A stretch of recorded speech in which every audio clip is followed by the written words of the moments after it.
Last thing I wanted to talk about here is I wanted to kind of go through some of the surprises this season. Now that the season's over, the playoff pictures, the playoff fields have been set. I wanted to get your thoughts on who is maybe the most surprising team that made the playoffs, and who's the most surprising team that didn't make the playoffs. Oh, easy. The Jaguars.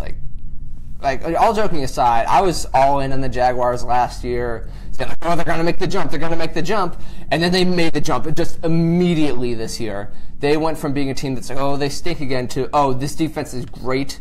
Blake Bortles is acceptable. The running game is good. And they just came together as a team. And even though they weren't super great down the finish, they were the number 3 seed in the AFC.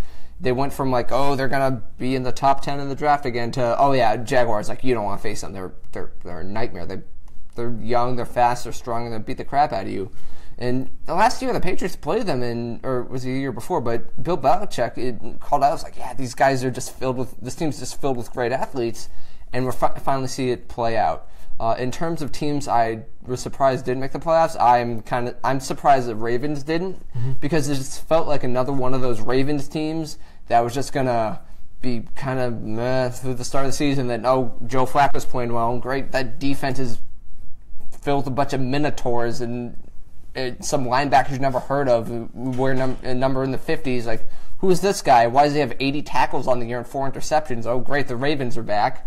And I thought they were just going to tear through the end of the season, and then they lost to the Bengals, a Bengals team that had nothing to play for, and I'm pretty sure Marvin Lewis is just going to retire now.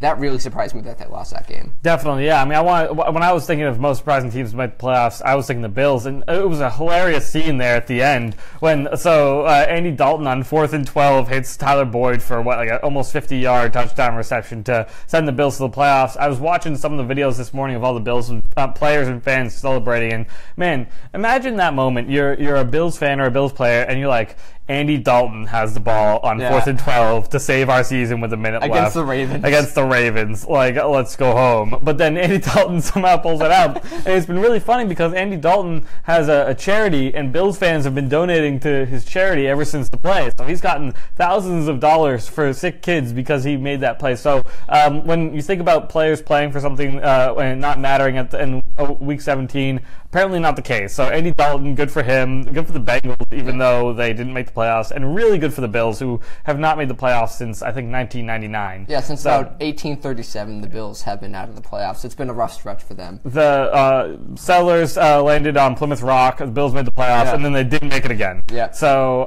it's been really funny because just as observation for me is you see a lot of Patriots fans going like, oh, this team's not that good. All they have is Rob Gronkowski. The secondary stinks. The defense isn't that good. Just go like, oh, they're going to go one and done. And just absolute given that the team is going to be in the playoffs and go like, oh, this team's not that good. And then the Bills barely make it in the playoffs, and there's just people crying, and they're just so happy. It's just such a weird juxtaposition of seeing Bills fans just rejoicing over making the playoffs and Patriots fans going like, ugh, this isn't a sure thing. They're going to win the Super Bowl. We only have tied for the best record in the NFL and the home field advantage. This team is garbage. Fire Bell. I mean, at least they got Brady. So, but yeah, and then I know Brady's done. Haven't you heard that he's going to win the MVP? Oh, he hasn't been perfect down the stretch. Oh, this team. But yeah, no, it's been hilarious and good for the Bills. That's probably my most surprising. I did want to go to, you chose AFC teams, so I do want to talk about the NFC a little bit here. And I think the most surprising team in the NFC was the Los Angeles Rams. Yep. Where did they come from? Todd Gurley could have a legitimate case against Tom Brady for the MVP. Yeah, if Todd Gurley won the MVP over Tom Brady, I wouldn't bat an eye. Right. Jared Goff came from being a total bust to being like a pretty good NFL quarterback. The defense was ridiculous. I mean, the Rams team is definitely the most surprising in the NFC. And the most surprising that didn't make the playoffs, I have to say the Seattle Seahawks. I mean, you think about the Packers and they lost Aaron Rodgers. You knew they weren't probably going to make the playoffs without Aaron Rodgers. But the Seahawks, I mean, they lost a ton of key pieces on defense. Richard Sherman went out. I think a bunch of guys on that defense went out. But Russell Wilson looked like he was going to lead them to the playoffs down the stretch. stretch, and then late in the year they just kind of couldn't keep it together. The offensive line needed a bunch of work. Wilson was a winning game single-handedly, and so I mean the Seahawks kind of have to regroup here. People were asking Pete Carroll if he's going to retire, and he's like, not old enough to retire. So Pete Carroll's the oldest head coach in the NFL, mind you. Yeah, so I mean that'll be an interesting situation in Seattle, but I don't think there's much reason to panic. But I do think that it was surprising they didn't make the playoffs. Yeah, and the Seahawks just feel like one of those teams that's always there in the playoffs. They're always good ever since they made the leap in around 2011 with that great defense and the Pete Carroll's current run. It just feels like a team's like, oh yeah, they'll figure it out. And sort of like the Ravens, it just felt like, oh, the Seahawks always seem to close out and become that one wild card team to go, oh no, we have to face that team in the divisional round? Mm-hmm. No! Fortunately for NFC teams, the Seahawks didn't do that because I wouldn't want to play the Seahawks in the playoffs. Never want to play the Seahawks in the playoffs. Definitely.